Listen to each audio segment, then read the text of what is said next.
guys! Welcome to my channel. Ngayon ay gagawa ako ng yema.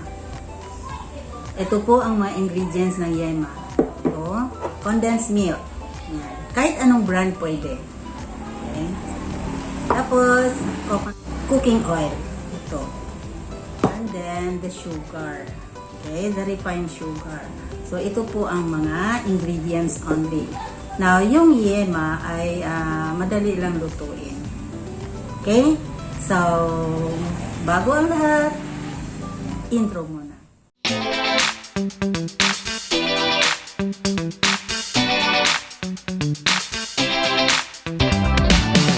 So, ngayon, magsimula na tayong gumawa ng yema.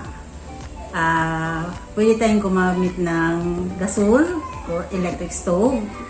At saka, pwede rin yung kahoy lang na gagamitin pagluluto. Importante ay yung mahina lang ang apoy upang hindi dumikit. Yan. Okay, so let's start making our yema.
Okay, so tapos na tayo gumawa ng yema.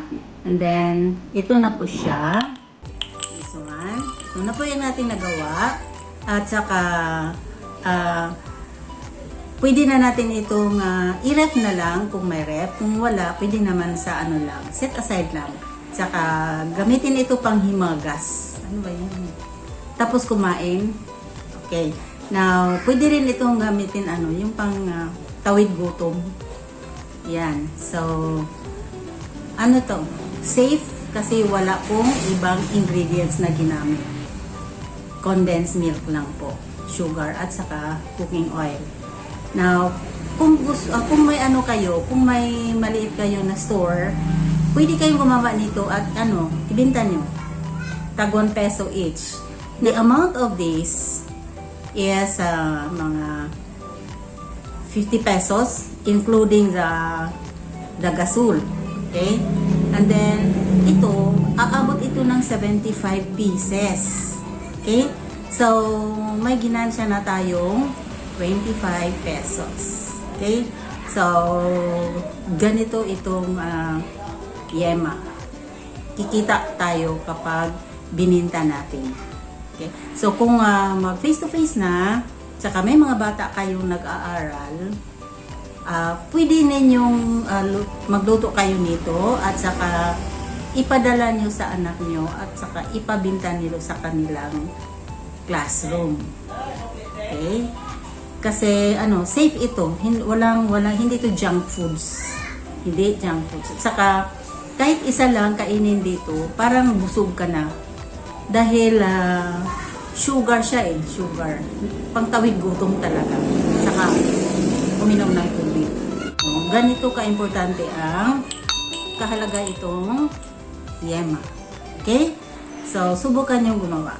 Okay? So, bye-bye!